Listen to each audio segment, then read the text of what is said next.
Started. Is loud enough? It's loud enough, yes. Okay, so again, thank you all for coming. We're going to have our presentation tonight for how we finished and how we performed against our 2023 budget, a little glimpse into 2024, what we know so far. And myself and Councilwoman Havegood, who's the chair of the Finance Committee, will give the presentation. If there are any questions at the end of the presentation, we'll field those questions, answer them as best we can. I'll say this at the end as well. This presentation and this session tonight is being recorded by Ruben here for TV 36 purposes. In addition to that, this presentation will be on our website, on our budget page after the presentation, probably starting by tomorrow. And all along, we have an email address for budget, which is at budget@westfieldnj.gov. That is pretty much up all year round, but this time of year we do expect questions coming in. So if someone you know can't be here, if you have questions you think of after this, you can feel free to email that email address, and we will have a response for you. So again, I'm Jim Gilday. I'm a town administrator for the town of Westfield. I'll introduce Councilman Havegood to start off our presentation here. Great. Thank you, Jim. And thank you, everybody, for coming, and hopefully people who will be watching this after tonight. This is a fun night because I think it's really important after we go through a whole budget process every year. We tell people what we're going to be spending money on. We go through this whole very detailed agenda of talking to all the departments and putting everything together. And then a lot of times in organizations, you forget to report back to your constituents at the end and say, okay, so we told you we were going to spend the money this way, and then you forget to say, well, and actually we did, and this is how it turned out. So this is, the news tonight is really good. So you'll see, because I'm going to let Jim give you a lot of the details about it. But the main purpose of tonight, as Jim said, is to tell you, who we are, who are, working on the budget, a little bit about what the process is, how the timetable works out, and and how the town, performed, really largely because of the amazing leadership that we have in Jim and his team here in Westfield. And, we will go from here into April to get the budget approved, and then we'll be back here next January, probably with colder weather than we have tonight. So I don't know who's working am I working it? Okay. Oh, so the first slide, I'm going to just look at it with you. So Jim introduced himself. Tonight, he's our town administrator, long-time town administrator with, as you can see, an incredible amount of experience putting budgets together. But as I've learned in the last 6 years that I've worked on it, no year is the same. That's what makes it fun. And Scott Olson, who is our CFO, also brings an incredible amount of experience to the table as we're looking at, the challenges that we face, from year to year. Heather Ray is here with us tonight in the second row. Heather's our assistant town administrator, also adding, lots of experience into our process in formulating the budget. And it's always important for everyone to be reminded of the outside experts that we have working on the budget. Saplee Clooney, who's our longtime auditor, and Rohit McCarthy, who acts as our bond counsel. So a lot of the numbers and results that you'll see tonight came from a meeting that we had on Tuesday night with Saplee Clooney, as they have very efficiently put the numbers together, as we close the books out on 2023. As Jim mentioned, I'm Linda Havegood. I'm serving in my second term as a council person for the First Ward, and I also chair the Finance Committee. I have done that actually since I was elected to this office. David Contract's serving as the vice chair of the committee this year. He's also helped out on the Finance Committee for many years, but is kind of returning from a break from it. He's not here tonight. Unfortunately, he's on a business trip. But we have two new members of the Finance Committee, Mike Damagala, who's in the front row, and David Kiefer, who's sitting next to him. So I'd like to introduce them. And then there are a number of members I see filtering in from the Investment Advisory Council. Some new members I haven't met yet, but I see Drew Pecker, I see Jason, Marcella Wolf, Mr. Mike Przinski. Is there anybody else here from the IAC? Oh, I didn't see you come in, Mia. Mia Morris. And, oh, okay, nice to meet you. We're gonna have a meeting afterward to talk about how the IAC is gonna be helping us out this year. So let's go on to the next slide. So it's always good to have some grounding on where the taxes go when we're talking about a municipal budget. And I'm sure a lot of you have seen this semblance of a pie chart in various pieces of mail that have shown up in your mailbox. It's always interesting to see how it all comes together. The town collects, as you can see, a really big number, over $186 million in 2023. A lot of that gets allocated to other things outside of the municipality, because as you can see in the lower left-hand corner, of all that money that's collected, the levy that the municipality puts on the taxpayers is only $31 million, $26,757 in 2023.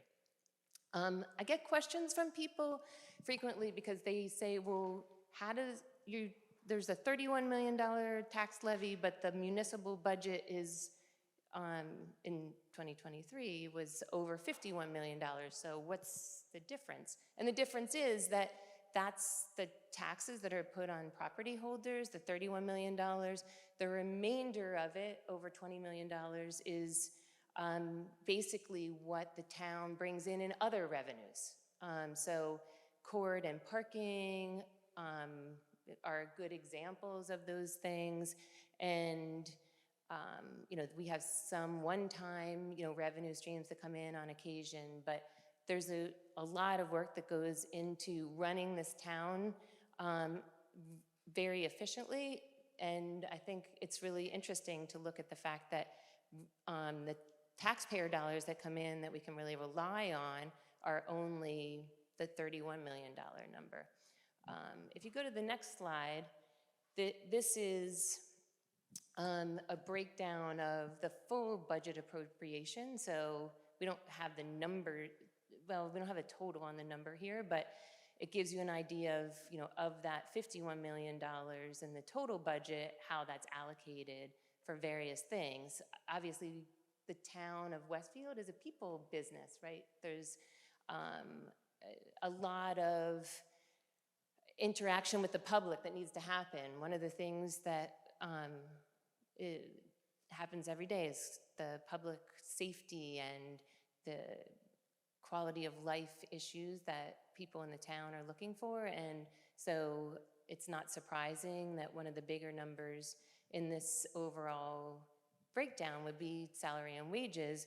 But I think it's also important as you look through this list to drop to the bottom to the statutory required number that's even higher than that, which are the expenses that the town has that we have no control over. Things like the bill that the Rahway Sewerage Authority sends to us that we have to pay because they're providing a service to us. And so there's a big breakdown of what those numbers are, but I always think it's interesting to see how this all comes together. So as we go on to the next slide, there's a reminder at the top about how the $51.9 million total budget for 23 was broken down between the $31 million in the tax levy and the $20+ million in revenues from other sources. And at this point, I am going to just hand over the mic to Jim to talk about some of the details, but I just want to say that even though the number is very small that the municipality receives and has at its discretion, there was an amazing number of things that we were able to accomplish this year. This is a happy night. If we look at the number of roads that were paved, the amount of new equipment that we invested in so that the DPW is more able to repair roads and address things quickly for residents. We're constantly making investments in the DPW so that even now we can create our own signs, so we don't have to rely on an outside contractor to do those kinds of things. We had one of the big things this year that contributed to the revenue was something that was not anticipated. We were able to sign an agreement with Westfield Senior Housing. They came to us and asked us to extend their lease for the 2 buildings that are on the south side. And we went through a long negotiation with them to figure out what that would look like. But at the end of the day, we were able to receive over a $3.6 million lump sum from them and a new 30-year contract that will more than double the revenue that we'll be able to receive from that source of housing. And I think in the process, we've also been able to highlight some things that we continue to do for the seniors as a celebrated segment of our population in Westfield. So as you go through, you'll see all the other great things that happened this year, and then I'll kind of wrap up at the end with a little bit of a preview on some of the priorities for 2024, and then hopefully we'll get to hear from all of you some things that you'd like to see us consider as we go through the rest of the budget process. So, Jim? Great. Thank you very much, Linda. So I'm going to go back one slide just for 1 second, and that is just, as Councilman Havgood mentioned, we're in the people business, and this represents the entire budget, $51 million and change, the appropriations. And excuse me. So the salary and wage portion, for a corporation of our size, and we are a business, to have 37% of salary and wages, most corporations have over 45 or 50%. So just another indication of how well we try to manage this, treat our employees fairly, but they're the ones doing the work. Police, fire, public works, all the office staff who are serving the residents every day in the field and in the offices. So I just always like to highlight that number. It's actually a low percentage for the size of the business that we run. Okay, so again, we're still in 2023, just kind of wrapping up what we had anticipated in 23.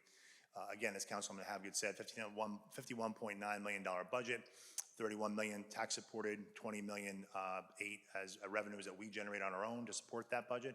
So a couple of different things here you'll see. We managed spending challenges in 2023. What do?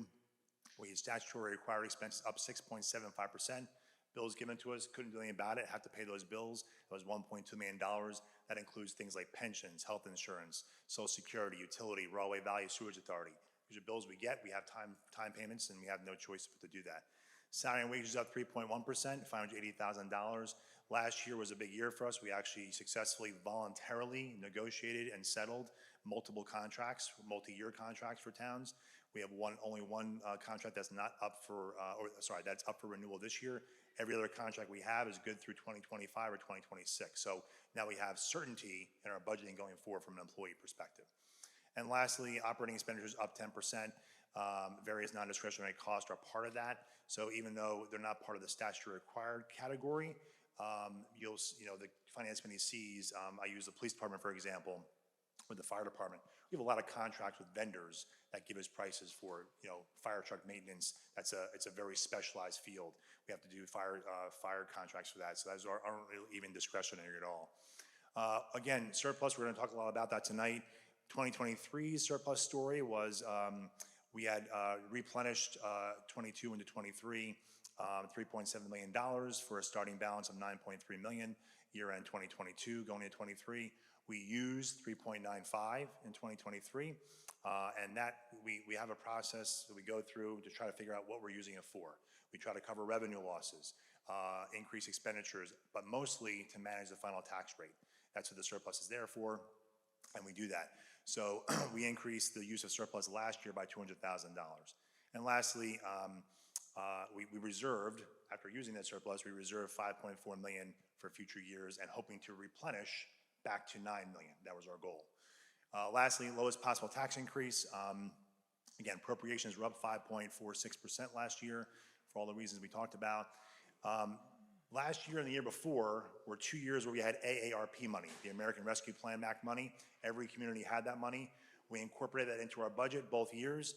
That comes out in 2024. We planned for that. We know that's happening. And we did it. We used the money in a way, it was for one-time expenses, so we knew we weren't going to be relying upon that more than 2 years. That's a big reduction this year for us. We had continued revenue losses and things like that from various things from 2019. Ultimately, in 2023, we delivered a 1.98% tax increase, and the average tax increase over the years is 1.4%. So even with all those challenges, we were able to actually deliver a budget within the 2% tax rate required by the state. So 2023 year-end analysis. We had a very good year, as Councilman Habgood mentioned. Surplus was replenished, and we exceeded expectations considerably. We actually now have a balance of $15.4 million in surplus. Let me say that again. $15.4 million. And the reason is I've been working for this town for 30 years. It's the highest surplus ever since I've been here, and I think it might be the highest surplus in the town's history. That's important. That gives us flexibility to do things, obviously give back to the taxpayers, tax rate issues, as well as using that money to do other things, road paving, accelerated programs, et cetera. So it's pretty significant that we have that money for flexibility. We had substantial progress in regaining parking and court revenues. We've been talking about this for a number of years since COVID. We're getting very close to getting back to 2019 levels, which is important. Those are two examples of revenues that were hurting from COVID. We continue to have good experience in the building department. Westfield is a town, people like to do work on their homes, basements, kitchens, renovations, backyards, that all equals permit revenue, and of course higher property values. That's a positive thing. We also had a very good year. I want to thank the CFO and Councilman Habgood as the finance chair. We really made a concerted effort this year. It was obviously a much more favorable interest rate market, but we have limited things we can do with our money under state and federal law, but we were able to generate over $710,000 in interest on income this year, interest on investments, excuse me. So that was pretty significant. In addition to that, capital budget goals. We've been talking about this. We'll talk about it more as we go through the budget process and our capital plan this year. But last year we had another remarkable year. 15 miles of road paved in this town, 6 by the town, 9 by the utilities. Reminder that the utilities now are required under ordinance. If you cut into a roadway and are trenching for utility work, mostly Elizabethtown Gas, sometimes American Water do this, more than 50 feet, you're required to pave the entire road, curb to curb, end to end, blocks at a time. That's generated, at this point, I think over almost 18, 19 miles of road paved by utilities, not at the town's expense. And yet the town gets infrastructure improvements. Not only above ground where the paving is, but they're improving their infrastructure underground when they do that. So that's very significant. So overall, 2023 year end was really a remarkable year from a revenue production. And we weathered 2020 through 2023, the COVID years we'll call them, in large part due to reserves, healthy tax collections, which we'll talk about, and strategic budget decisions, really trying to manage our surplus use, manage our costs, and try to actually look and find new revenues. So 2023 was a very, very good year. Key fiscal accomplishments in 2023. Again, we mentioned construction department, $360,000 increase over anticipated numbers. Again, permits are up. Thank you to Frank Vuoso and his crew. Frank's our construction official, does an amazing job there. We also automated a lot of things there since 2020. So COVID had a positive effect on this department from automating things. That was very good. We continue to maintain our AAA bond rating. I know last year we reaffirmed that by going out to bond sale. This year that wasn't required. In 2022 we reaffirmed that. 23 we're not required to go to bond sale, but we maintain that rating. And only 8% of the municipalities in the state of New Jersey have a AAA rating. So it's a very rare thing, and it's hard to do under the regulations that municipalities have. Tax collection remained very strong. We had a slight uptick in collections. We're usually over 99%, but even 0.1% makes a difference. This year we're at 99.4% at the end of 2023. Significant collection rate, which is great. Interest on investments we just talked about. Thank you again, Scott, for managing the funds very aggressively, and over $700,000 of revenue and interest on investments. And then lastly, Councilman Habgood mentioned it, we had a lot of very big significant surplus increase. Part of that was due to the settlement we had with senior housing, 3.65 million just from that one agreement, which bolstered our surplus. And as she also mentioned, in addition to the lump sum, we'll have a revenue source now increased for 30 years that we can actually anticipate in each budget. Other things that increase the surplus besides that were things like school tax deferral, increased anticipated revenues that were not expected, and also some other things that we'll go into. But again, a really remarkable year in 2023. And as our auditor told us on Tuesday night, and for the new members of council that were here for the first time, these things normally don't happen all in one year. Usually one of them might happen, and you're lucky. We had 4 or 5 things happen at one time that normally don't happen almost ever. So it was kind of everything. Usually you say everything comes together on the wrong way. We had everything come together in the right way from a revenue perspective in 2023. And lastly, for 2023, there's some achievements. We mentioned the road paving we talked about. Interesting about road paving, last year at this time, we were talking about our 2023 road assessment program being updated. We had started that in 2019. We did update it in 2023. And since 2019, we paved almost 75 miles of road, most of which have been paved by the utilities. We're continuing that program, 24, and we're going to actually try to do publish a 3-year list of road paving like we did a couple years ago. So you'll see 24, 25, and 26 of the town's paving, and then we'll post information about utility paving once we get coordinated efforts from them. So pretty successful program. Fire chief's here tonight. We actually increased fire staffing. It was over a 2-year period. So last year we added 2 new officers. We added our first female officer, by the way, last year, a firefighter, which is pretty significant. So 2 officers last year, and we had the other 2 we're looking to add on this year, bringing us back to 4 9-person tours, which is something we haven't had in many years, and that's good for public safety. In addition to that, fire chief came in asking for extra equipment, updating older equipment, and actually redoing some facilities for our first female firefighter, and we're able to achieve all of that in 2023, which is significant. So thank you, Chief. Continued improvements to parks. We had Windsor Park enhancements. We had phase 2 of Windsor Park was finished this year. New playgrounds, new equipment, a lot of new renovation, new fence around the whole complex. Minnewaska Park, we had a fence around the playground there, which would have been asked for many years. And of course, Tamaqua Park, we have what are called the upper bathrooms. Those are in Tamaqua all the time. That's the tennis court bathrooms. We also have the lower bathrooms, which are down by the picnic area, which have been closed for many years. We're able to go in there, do some minor renovations, and reopen them, and that costs some money. Continued investment in public safety items, big thing we've talked about for a while. 15 license plate readers, LPRs from last year. We have 10 more that are on order right now coming in. And solar-powered speed signs, we actually have now, I think, 24 signs installed. So we have 2 types of signs we use. We have more permanent solar-powered speed signs on roads. We know there's actually speeding issues that sit there and they show you your speed. They also collect data for us to know when we should be doing targeted enforcement. Excuse me, targeted enforcement. We also have portable speed signs we use. When residents request something, I think they're speeding on my street, we can put them out, check that street for a few weeks or a month, and then get back to them with data showing, yes, we need to do enforcement here, or no, the perception is different than reality, but we have kind of 2 ways we do it, which is important. We received $1.75 million in grants, highest amount of grants in town history in 1 calendar year. Tree planting continues, 600 trees again, for I think the 2nd or 3rd year in a row. Again, staffing is one of the most important things I do. We were able this year to finally find back to the full-time engineering model. We had a consultant for 2 years. He did a great job, but for a town of our size and what we're doing here, we really need a full-time person. So Mike McNell was appointed last year, which we're very excited about. New Director of Public Works. If you weren't here last meeting, council meeting, we said goodbye to Greg O'Neill, who was here for 9 years. We said hello to Craig Gibson, who was internal promotion. Craig is excellent, and he's going to be here for a long time and do a great job. And a lot of key promotions in police and fire departments, as well as new hires. So a lot of human resource issues this year, which are very positive. Again, continuing significant progress on downtown redevelopment plans.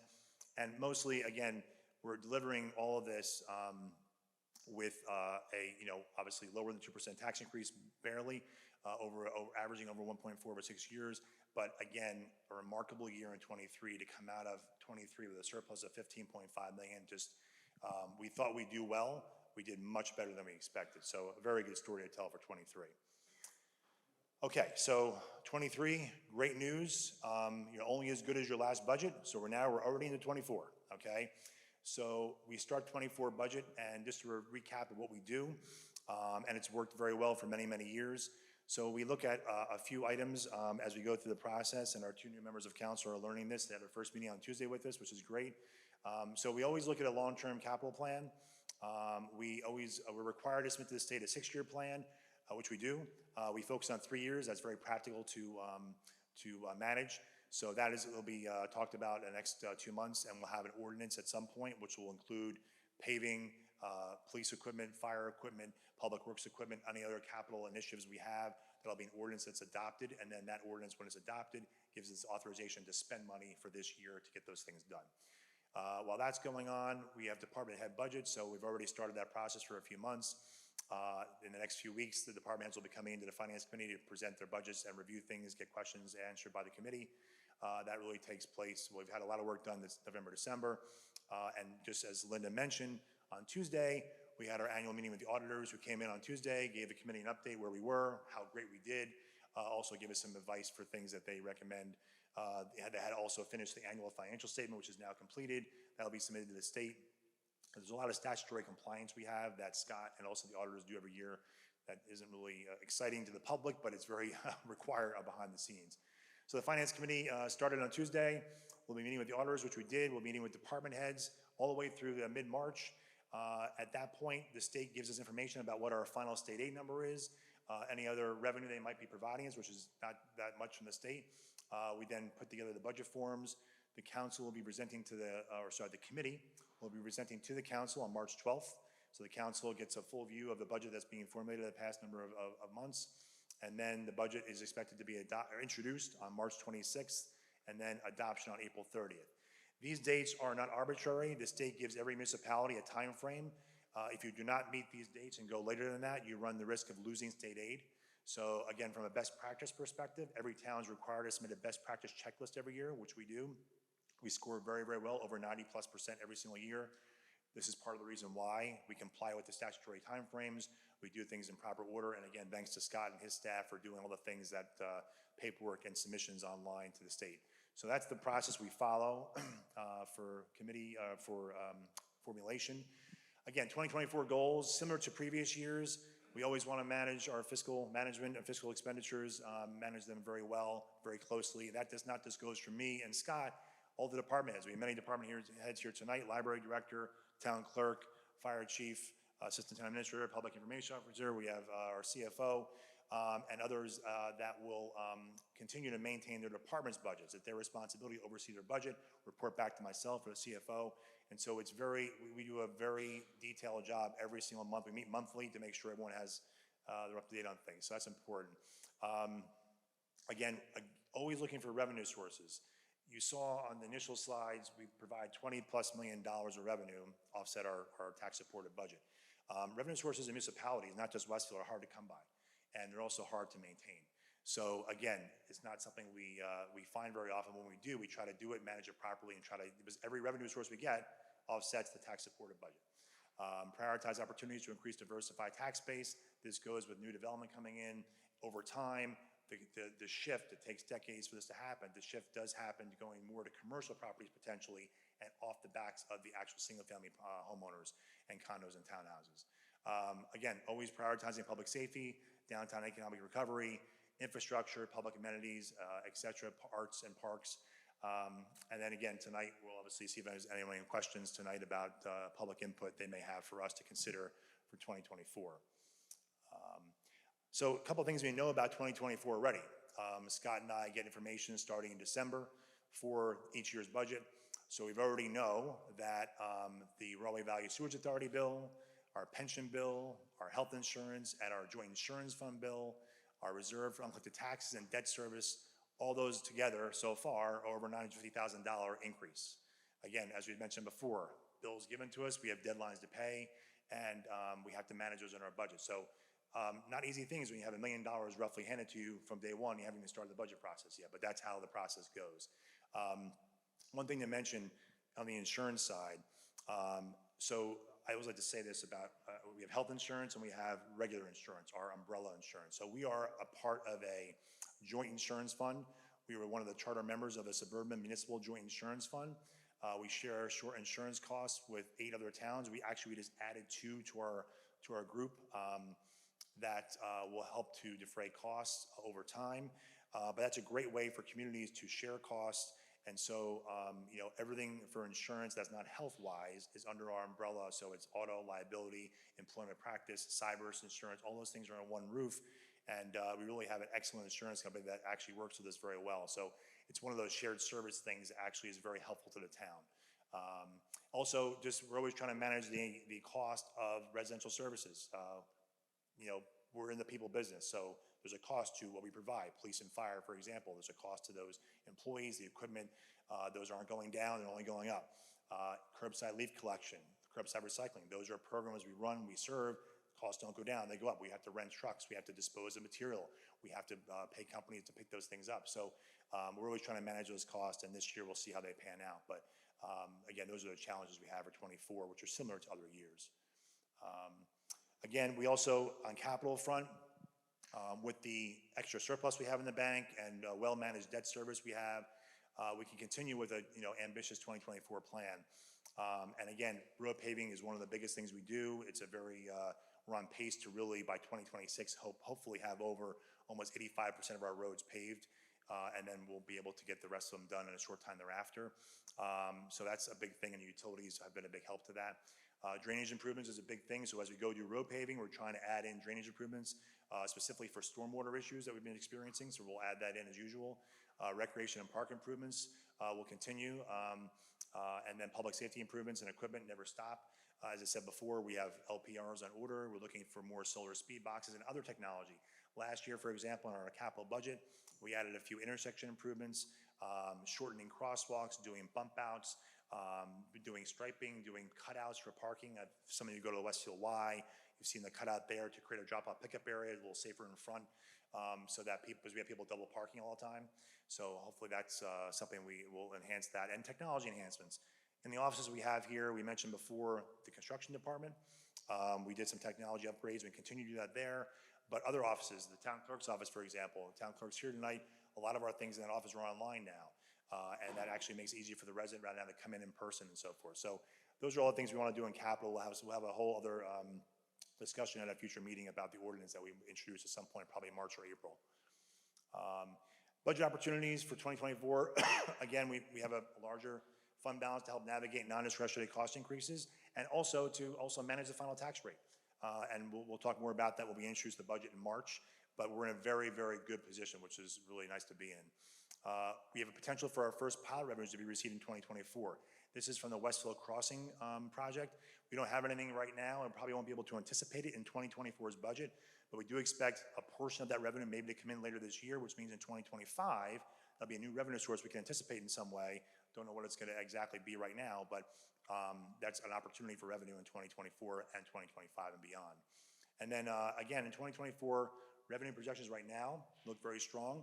We're still working through the budget process. We're also adding ratables to the town's budget. And the thing about ratables, and the committee knows this from talking to our assessor, we do have some development going on in town, as you know, but most of our ratable increases are from single-family home renovations. We have a very active community doing renovations to their homes, basements, outdoors, renovations, tear downs, rebuilds, attics, all kitchens, bathrooms. Historically, the majority of our added ratables come from a single-family home permits and increased values, which is a great thing for the town property value. So it's important that people know that. Development doesn't hurt it, but most of them come from the single-family home opportunity. So I'm going to pass it back to Linda Havgood just to kind of wrap up here. But again, we're in very, very good financial condition. Our auditors who came in Tuesday, they work in many, many, many towns. We are in great shape financially, probably the best we've been in decades. And it's a good position to be in. Municipal finance is a very weird financial animal. It doesn't work the same as others. You have a lot of statutory federal guidelines and compliance issues you have to deal with, which are very complicated and sometimes don't make any sense, yet we must comply. But we're in a very good spot, and I'm, as administrator, I'm very happy to be in the spot we're in to continue to serve the residents as best we can. So I'll just pass it back to Linda to finish up on this slide. Thanks so much. Thank you very much, Jim.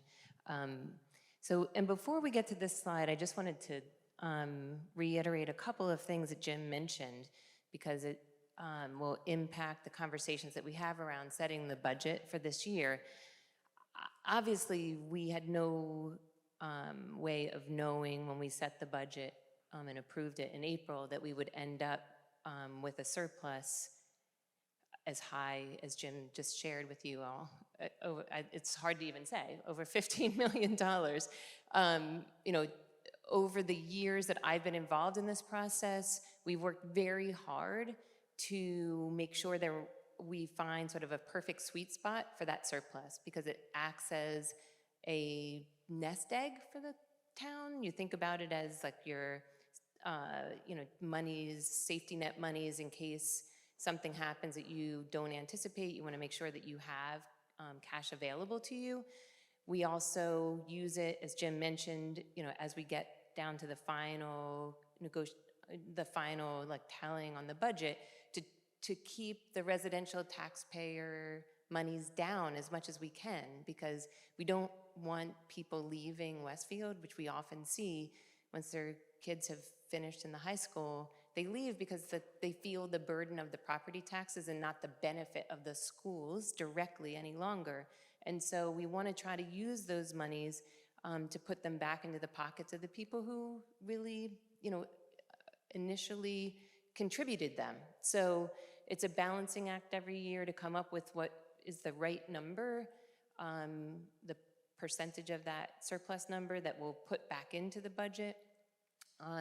We can use it for, you know, trying to bring residents' taxpayer burden down, but we can also use it to invest in some things that can ultimately lead to new revenue sources for us. So, you know, take the Conservation Center as an example. We've made a lot of investments there, you know, over the last couple of years. It's, I think, a much better service to the community. And we've also figured out some ways to provide services to people outside of the community where we can earn revenue. So those kinds of things, you know, we would really like to hear ideas from you all about how we can, you know, come up with other new future revenue generating investments that we can make, particularly in this year when we have surplus monies that are higher than, you know, what we thought we might have. So that will help in our capital budget planning for sure.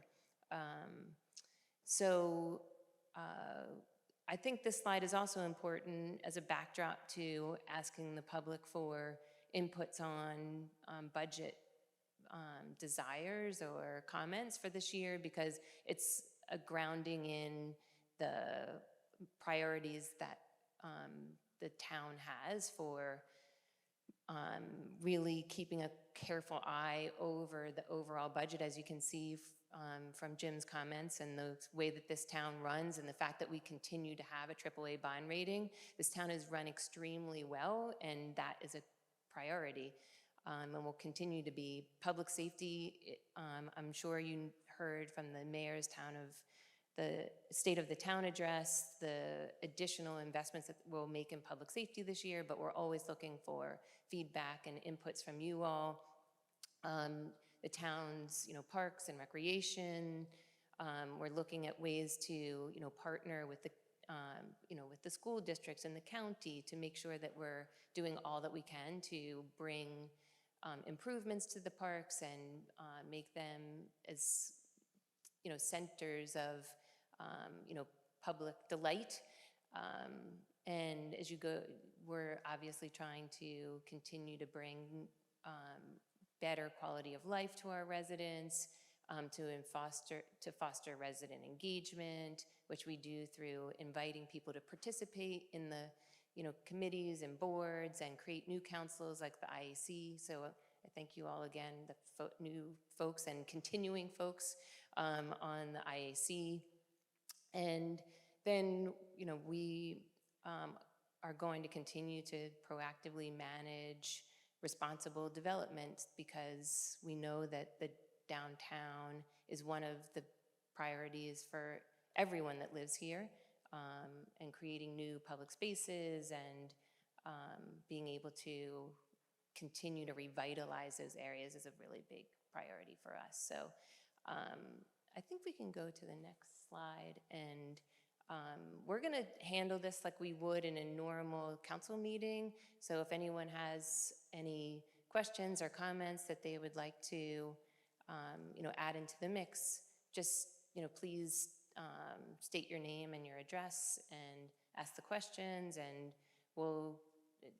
Jim and I will do our best to answer the questions. We have a couple other department heads here.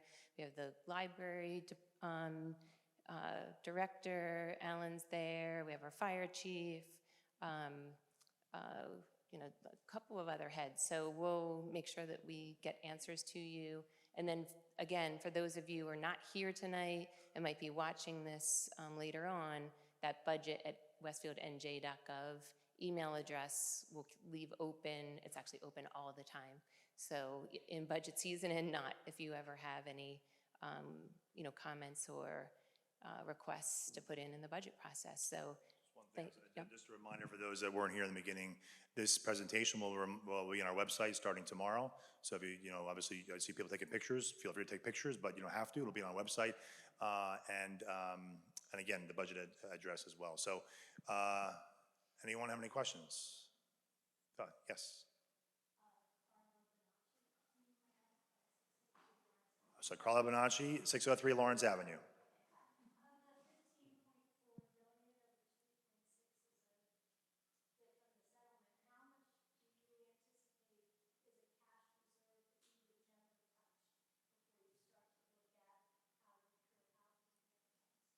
So the question is, of the $15.4 million of surplus that we have, knowing that the 3.6 was a one-time,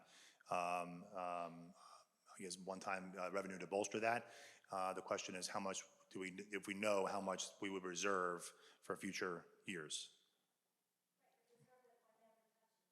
Yeah. Well, I'll start the answer. Councilman can finish it. Historically, the past number of years, the goal has been to always get back to roughly $9.5 to $10 million at the end of each year. And we've been successfully doing that. Obviously, we did it much better in '23, but we know that part of it's a one-time shot. But that's kind of been the policy of the council and the committee for years. I don't want to add to that. Yeah. It's not a really straightforward question to answer, because as we look at a current budget year and a following budget year, there are things we know that will be happening, and things that we have to make projections around. But the idea is that we want to, by the end of the year, get close to that $9.5 or $10 million surplus level.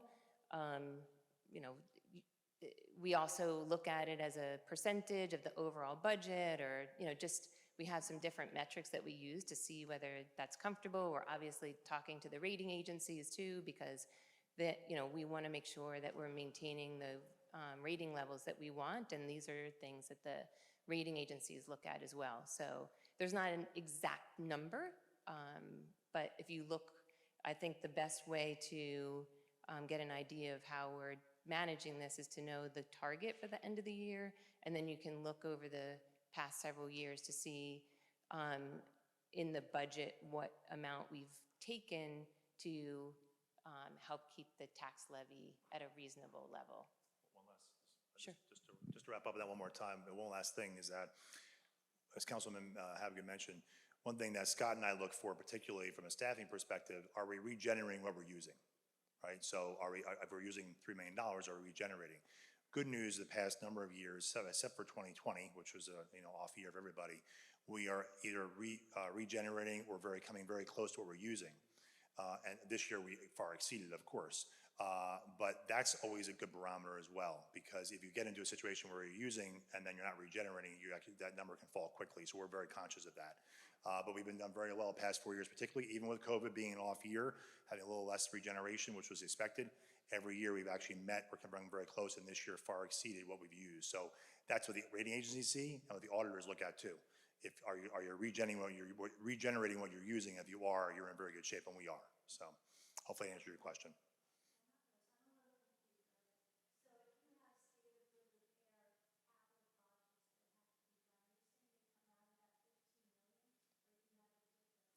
No, No, so the question is, same person, question is, capital projects coming out of that 15 million? No.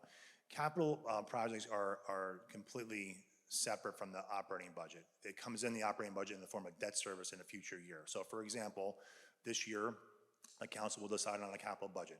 Let's say just off the top here, it includes paving, public works equipment, police and fire equipment, and it equals $2.5 million.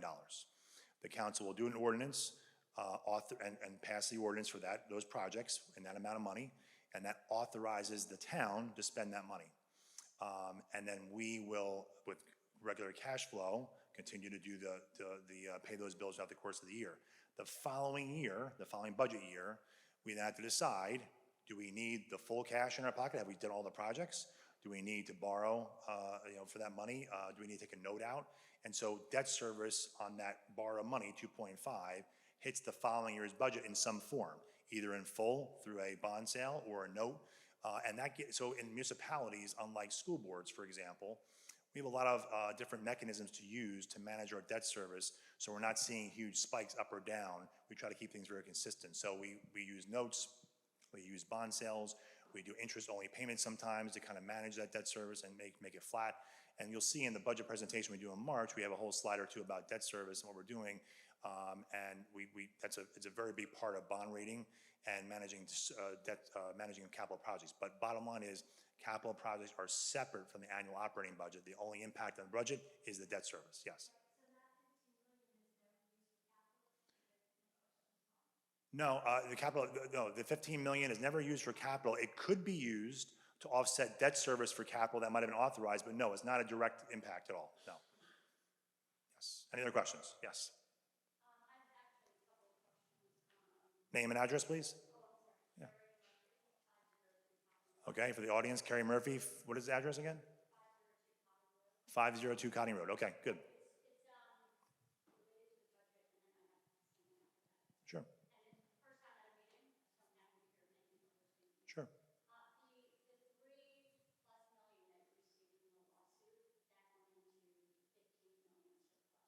Yes.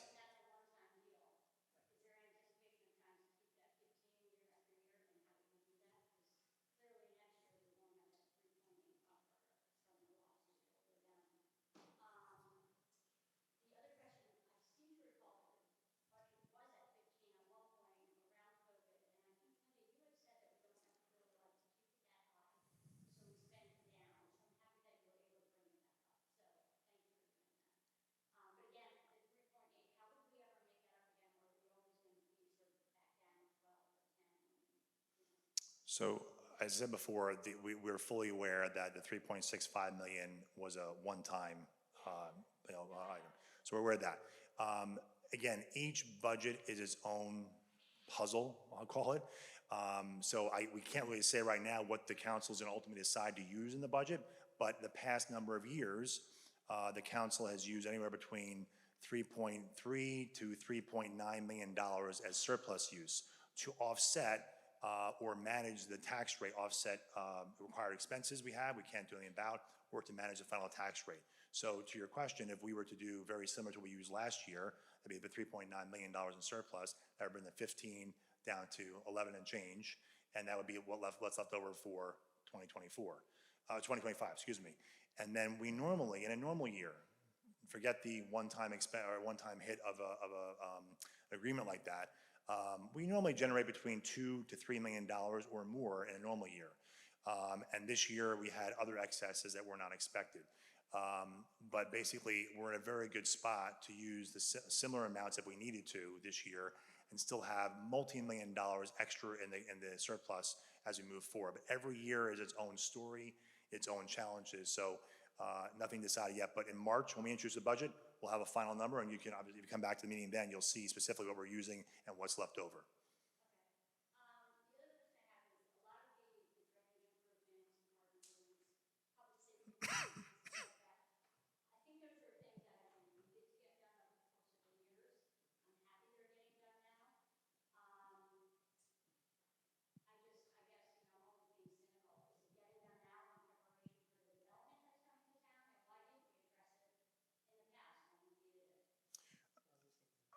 Excuse me.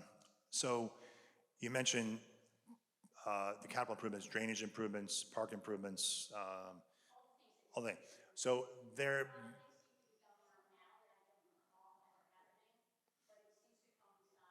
yeah, so I can tell you, so basically, I'm, okay. And when you're saying now, just define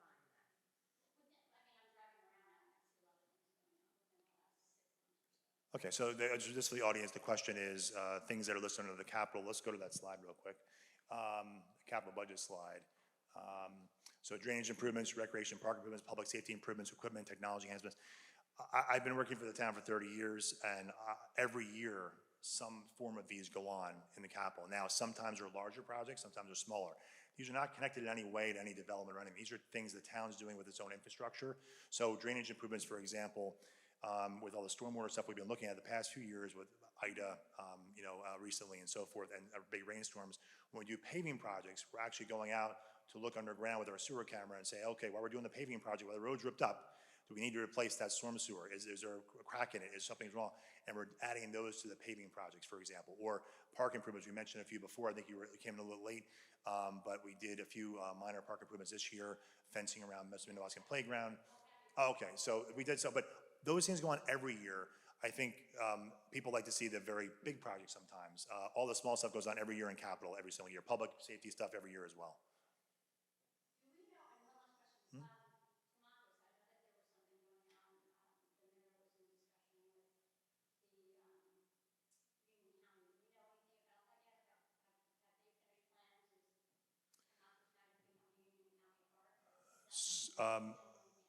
Okay, so the question's about the Union County and their plans for Tamaqua. So just to reiterate what was going on there, I think it was a year and a half ago or thereabouts, Union County is doing their own master plan of their parks.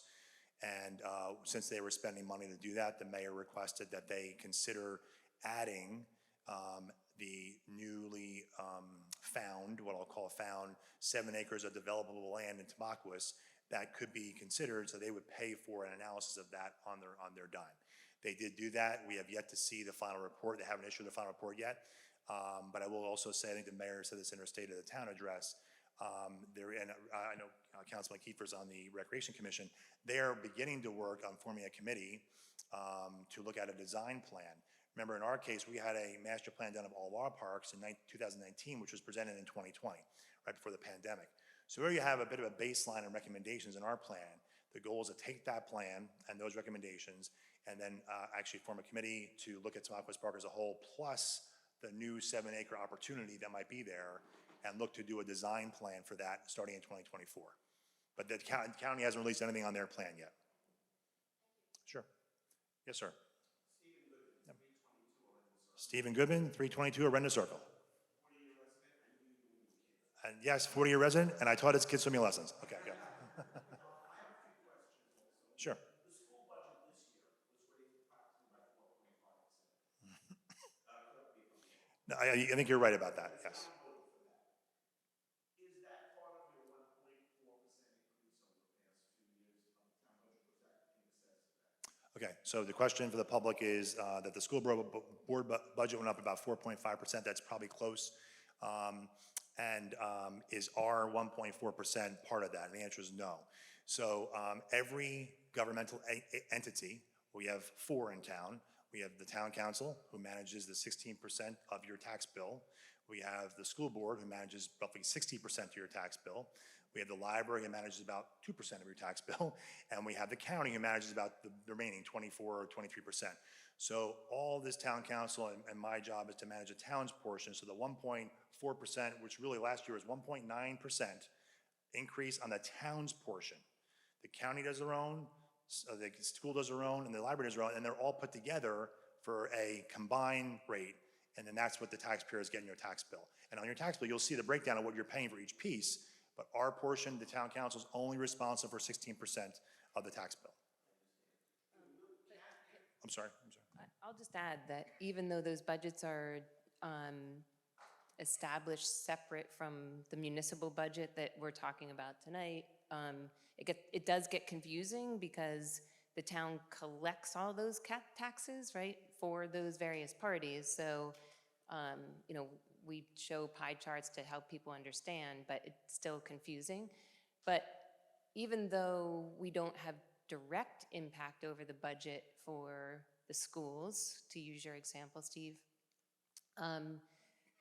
that doesn't mean that we aren't trying to work alongside of them to come up with, you know, revenue or, you know, cost sharing opportunities, you know, areas where we could, you know, help bring the total cost down between the two institutions, because that we all get the impacts of the school plus the municipal tax in what we pay. That's into my second question. Sure.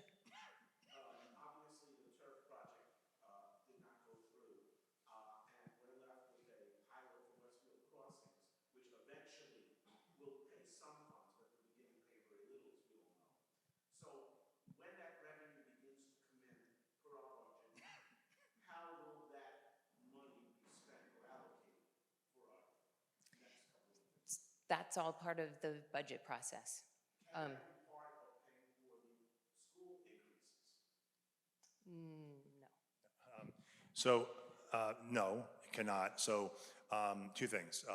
So, as I mentioned in one of the slides before, we think potentially, we cannot anticipate in this year's budget, but we think the initial payments from Westfield Crossing may start coming in later this year, which means in 2025, we may be able to anticipate pilot revenue from that project, which will be a revenue source to the budget. Don't know what the council is going to decide next year about how they're going to allocate that, but town funds, just like school funds or county funds, cannot be commingled and offset another budget process. So your surplus can neither be used for that school project? No, only way surplus can be actually used in our budget, just like the school board has their own surplus, you must allocate it in that year's budget to use it. If you don't use it, it sits there until the next year. Surplus is basically cash. You use it, and it's liquid cash and it's gone. And as you probably know, this week Cranford is passing a referendum to vote for a $75 million project to increase part-time kindergarten, full-time kindergarten, and increase some of the school issues as well. How, if Westfield adopts that policy, will that affect our budget? Okay, well, that did pass in Cranford. I have a woman in my office who lives in Cranford. That passed yesterday, from what I understand. Again, if the school board here in Westfield decides to do something like that, that's a referendum vote. And if it does pass, that's a school board budget impact. It does not impact the town's budget, but it does impact the tax bill, of course, for everybody. So while we, meaning when I say we, the town council members and the staff, don't have control of that budget, of the school board budget, it wouldn't affect our budget directly. Now, I want to say something else, though, because I think the mayor has said this before, I think Linda alluded to before. We have very good working relationships. When I say we, leave the politicians out of it for a minute, all right? The staff, Scott, myself, other people, we work very well with the school board staff, county staff, of course, library staff. Those are the three entities that make up your tax bill. So, and I only say that for a reason, because we communicate about everything. And that's important. And unfortunately, it doesn't happen in every town. Sometimes school boards in town, people don't talk to each other. Counties and towns don't talk to each other. We don't have that issue here in Westfield. Second point is, we've already been talking to the schools about capital needs. What the town can do, and we've been talking to them about in the future, is that when pilot money comes into the town, assuming all these development projects we've been talking about go through and pilot money actually comes in at the amounts that we've been talking about, then that money can be allocated for capital costs in the schools. And we have been talking about that. We've asked them to begin the process, a couple years away, of course, but we can talk to them and we can actually do that. And this, for example, in Woodbridge, we know the Woodbridge mayor very well. He was a former state employee who was a state treasurer. He's very good at municipal finance, understands it very well. And in Woodbridge, they have, I think, over 20 pilot programs that come in and produce revenue. In Woodbridge, that's extreme, of course, but produces a lot of revenue, and they work very closely with the schools. They're building new gyms, renovating schools, building new schools when needed with that pilot revenue. So the same thing can happen here when that time comes, if that ever comes. But right now, you can't take budget money to budget money. It's capital for future capital needs. So one other question I have, this will be my last one. Sure. The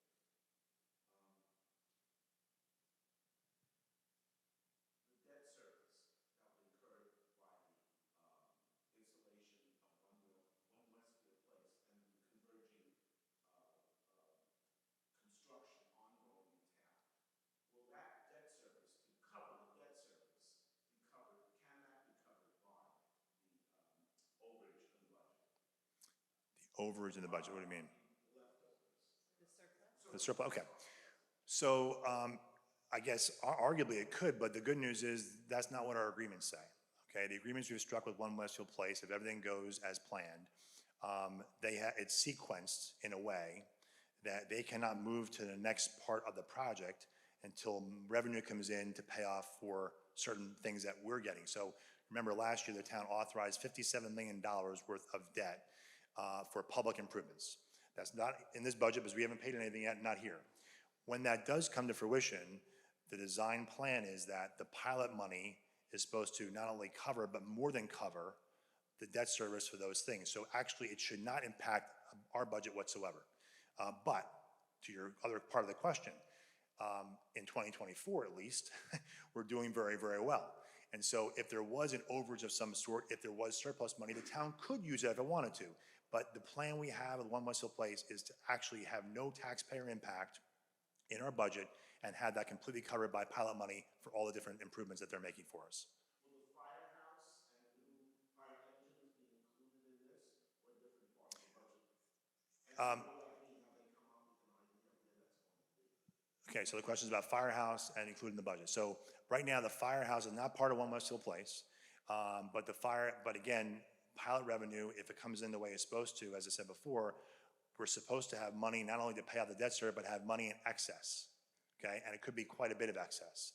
And that's why this is an opportunity. So we actually, the only thing we know for sure at this point is that we're moving forward with the Central Avenue Firehouse, which is our firehouse number 2, right?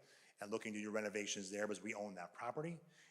We can actually move forward with that, and that's guaranteed. We're still looking at, we have consultants looking at other opportunities for a satellite firehouse to replace the headquarters, okay? But there are a lot of parameters that have to be, analyzed first before we can decide where that has to go. Response time is a big thing. But these are years away. But in the meantime, the excess revenue from pilots and or things in the budget will cover those debt service expenditures when we get there. As I mentioned to Mrs. Bonacci before, that would ultimately be a capital project for the town. So the town would authorize capital debt for that project and then offset that debt in future years' budgets with either money from the budget if we had it or excess revenue from other revenue sources, namely the pilot. Sure. I just would like to add, going back to something that we talked about at the beginning of this conversation, since we have this municipal tax levy up here, and that's what the property taxpayers contribute to the budget. The other portion of it is $20 million that comes from other revenue. Pilot monies are other revenue.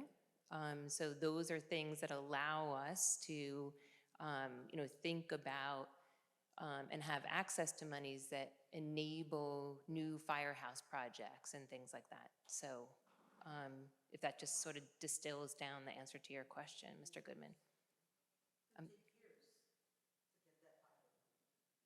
Well, Question. Susan Goodman, 322 Rent a Circle. So you put up there that in '24 we're going to get pilot money.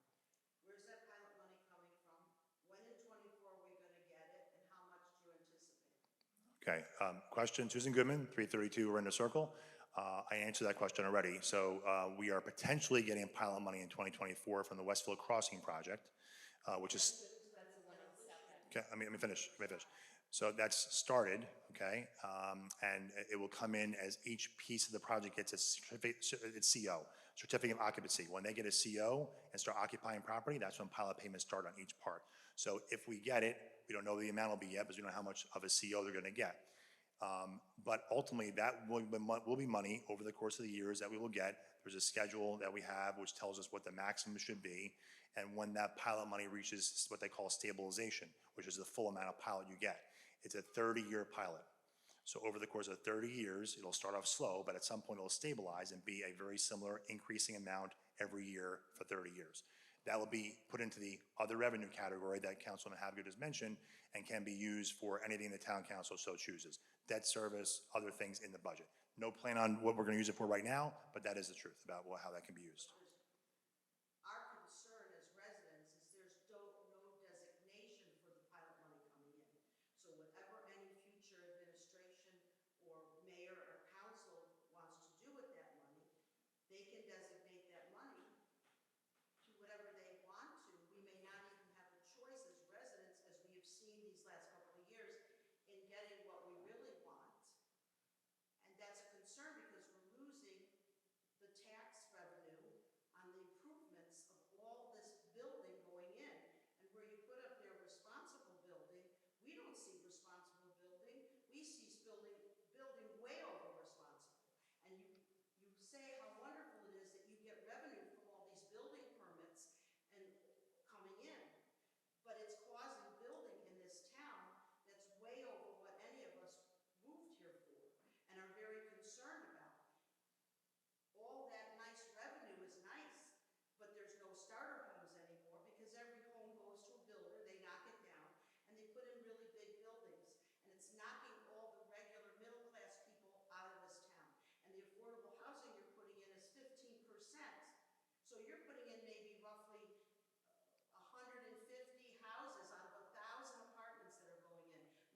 is, Place, no, listen to me. Yeah. But I'm not gonna age in place because that's more reasonable for me to stay in my home. So we're concerned because as we older people retire, we can't stay here because we don't believe you that the taxes will be stabilized. We don't believe you that our taxes will go down. And if you're doing so well as you project in '23, why do you need to sell our soul to a large conglomerate like our Hudson Bay Company and put us in a pilot program when you could get really good taxes from traditional taxes? Why do you need a pilot program if you're doing so wonderful? So that's all of that. You make it look wonderful, but yes, you're getting all that additional revenue because you're selling the soul of our town. And you're not doing reasonable development. And I don't believe you with these pilot programs because we know they're backloaded. Most of them present most of the money the last 15, 20 years of a pilot, not the first 10 years. And we need things now, not 10, 20, 30 years from now. And Is there's there, no guarantee what you're gonna spend it on. no, do you have a question? So I'm done. Okay, I appreciate you, I'm appreciate. sorry, No, that's okay. I'm very passionate about. I understand, I understand. I can't answer, if there's no question to answer, I'm not gonna respond, but that's your opinion, I understand it. Any other questions, thoughts, concerns? Yes, sir. Going back to his point, so if, point aside, 7 South Beacon Drive. So if the school says, we need 4.5% increase, or we need extra revenues, and you said it's my first time here, so, I've been in town about 7 years, but any of these all organizations who, have their own budgets talk to each other, so going back to her point, going back to his point, but okay, you do a pilot, but if you know that, or the school does tell the mayor, like, hey, we're anticipating, extra $2 million, we need extra $2 million this year, and extra $4 million next year, so you figure out, where that money's gonna come from. Is that all organizations talk to one person, and that person decides, all right, next year I gotta, come up with extra $5 million in revenues.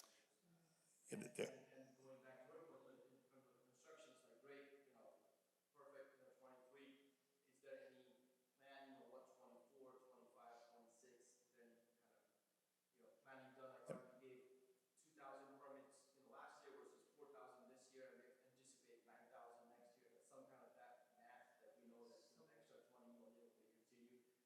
And the last part is there any plan to do some of those back on the town? Because that is exactly what you said. As the town's changing, a lot of young families, a lot of older folks are moving out, 2 kids, 3 kids, nannies, more traffic, all of that stuff. Any anticipation or any of the money increased revenues are put away for future, better streets, wider streets, more infrastructure, more, Yeah. more infrastructure. Yeah. Okay. What's your name again? Mo with the side. Okay, Modisai, okay, and what street? 7 South Beacon Drive. Okay, 7 South Wickham Drive, Modisai, a member of our IAC committee, right? IAC committee? Okay. I think, let me see if I got your questions right. So I'll start from the last first. So the last is, it sounded to me like it was a question about capital planning, putting money aside for infrastructure reserves. Is that kind of what it's about? So on that first topic, yes, we do that. There's actually a line item in our budget called the Capital Improvement Fund. It's part of our budget every year. We put money aside in that it's a multi-tiered line item, but money aside every year for down payments on things I mentioned before about annual allotments for paving, for example. But then in addition to that, the town council on an annual basis can, if it chooses, put money aside for either long-term items as savings, for future down payments, and/or can also put money in for one-off projects on a year. So I'll do a special project this year that costs $100,000, pick a number. The town can say, you know what, put $100,000 in, that's a one-time expense, get that project done this calendar year, and then that expense drops out next year. So we're actually planning for the future year's budget about a reduction in expenditures. All right, so those are things we plan all the time, and something we work with the auditors and bond counsel quite often with. In reference to the schools, county, and town collaborating, there is no one guru for all the budgets that everyone talks to, but we do talk to each other.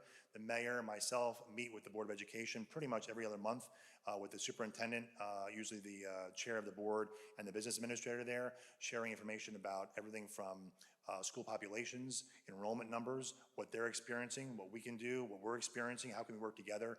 So we talk quite often. The county as well. We talked to the county. As a matter of fact, the new chairwoman of the county board is from Westfield, first time ever. So we have somebody who actually lives in town that actually has Westfield as a first priority, which is wonderful for the town. So we talk to them quite often, and they actually have things they can do with us. They have grant opportunities we apply for every year. So those are things we do all the time, but there's not one person that plans everything. It's all the entities working together. And again, you can't take annual budget money and shift it. It has to be done through a capital process, but there is planning that goes into that. So right now, as I mentioned before, we've asked them to give us some information about their strategic plan as they get it finalized for future capital needs, and then we can start planning on our own to see how we can help them with pilot revenue or other revenues we have for them. So, and that helps the ultimate taxpayer, because at the end of the day, we all are managing separate pieces of a tax bill, but it's all one tax bill. So we can help them reduce costs, and it actually is out of our pocket. It doesn't increase our cost. It helps the taxpayer have reduced costs in their pocket. That's that kind of concept. And when you had the first part of the question, I missed, what was the first part of the question? So if you know, like, you know, the schools are gonna, you know, need an extra 4.5% or X amount of dollars, and you know that from all those meetings, does the town say, you know what, we're anticipating, you know, higher revenues from building permits, so we can, you know, pay towards some of that, or cover some of that increases and decrease the, you know, instead of 4.5% increase to the eventual tax?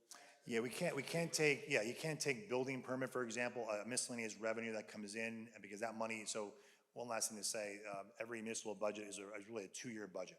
So we'll do the 2024 budget now, and right now the 2023 budget, which is finished, is really not finished. It'll be finished at the end of '24, because during the course of the year, the CFO has up until March of each year to transfer funds to make sure we cover things and bills that are coming in after the year is over. But then also, sometimes there are things come in from the state and otherwise that come against our '23 budget. So at the end of '23, any unspent, or sorry, at the end of '24, the balance of anything left over for '23 then gets turned over to the bottom line for '25. So every budget year is a 1-year spend cycle, a 1-year wait cycle, and then reverts back to for the next year's budget. So it's almost like a 3-year window. But so miscellaneous revenue within the budget that's generated on an annual basis, you really can't do anything with it till the year after, and that goes into surplus again, and then the surplus is managed however the town council wants to do. So hopefully that makes a little sense. Sorry. Yeah. I just want to reiterate what Jim was talking about in terms of, you know, these different entities talking to one another, because we are looking at ways that we can avoid duplicative costs where, you know, we can provide a service to the school district, or the county could provide a service to the town, so that we don't have that duplication. So even though we can't do what you said and take part of the municipal revenue stream and allocate it directly toward the schools, we're doing everything but that to make sure that, because we recognize that we need to manage the overall tax bill for the residents. We only have direct control over a portion of it, but we're definitely trying to do things to manage the other pieces of that pie. Okay? Any other questions? Yes.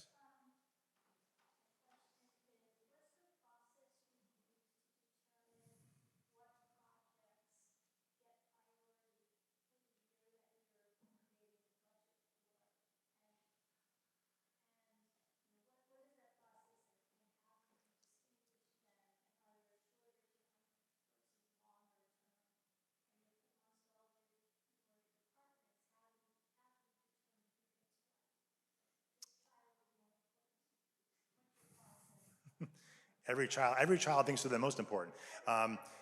So the question is from Carlo Bonacci, Lawrence Avenue, about how do we prioritize projects and how do we do that internally? And you're focusing on just operating budget or capital? Yep. Yeah. Yeah, so we do have 2 processes. So the department heads come in to the committee, they're presenting their annual budget requests, they're presenting any capital requests.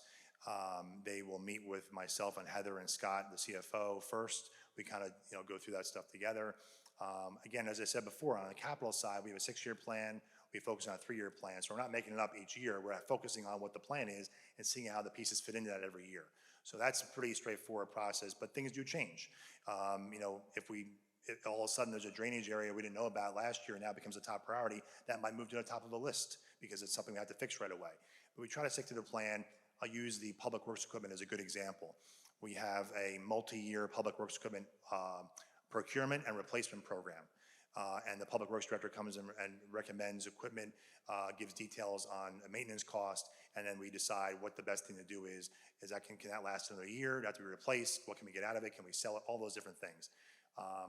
So from a capital perspective, a very good process. Department heads, CFO, myself, and then of course the finance committee making recommendations to the town council for the capital budget. Similar process, a little different, but similar with the operating thing. Same thing. We'll have a chief come in and say, hey, I need 2 officers for these reasons. Explain the reasons, why those reasons, what will it do? Does it increase overtime? Does it decrease overtime? All these things are factored in. The council ultimately has to make a decision. Is this something that we do? And if we do this, how is it going to impact the tax rate that year? So there's constant discussion between departments, myself, the finance committee, and ultimately the town council. And that's how, behind these slides, this slide here and all the little boxes, that's how the sausage is made for Westfield. But I will say, and Councilman Havgood said before, town, and I think you all know this that are here and on TV, but town's very fortunate. We have excellent department heads. We have excellent people who care about the town. Some of us, I know our fire chief, our police chief, myself, we're all graduates of Westfield High School, different years. I'm a little bit older. But we really, care about the town beyond just working here. So it's important for the residents to know that every department head, whether they live here or not, is we have dedicated people and dedicated employees, and that makes a difference when you're having these discussions. Sometimes you're not dedicated, you don't care about it. Might make some recommendations in the budget. You might not be here next year. I don't care. It doesn't happen in Westfield. So our process is very thorough and very, very successful for many years. So hope I answered your question.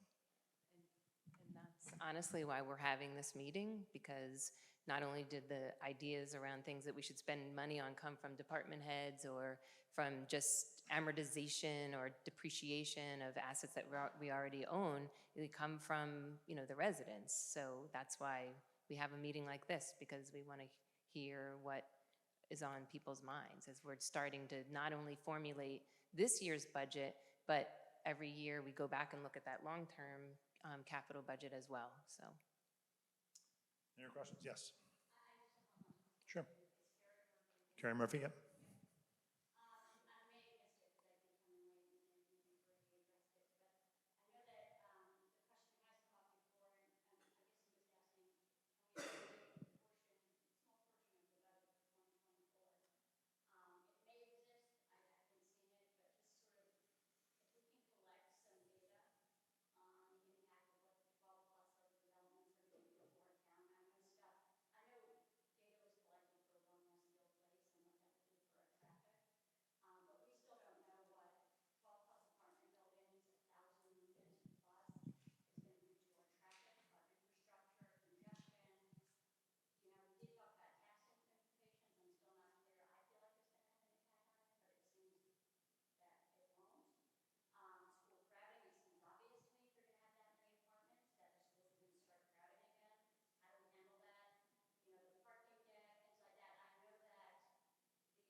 Okay. Okay, no, it's a lot of questions to repeat, but let me just say a few words about that. So those are not really budget questions about this budget, but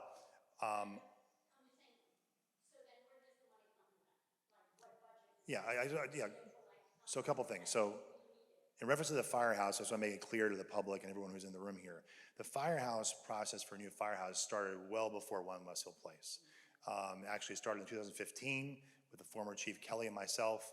It had nothing to do with One Westfield Place or development. It has to do with the actual way the firehouse is set up today is not conducive to modern firefighting. And that's both of our firehouses. And that's common in many places in the state of New Jersey and around the country. So this process started in 2015.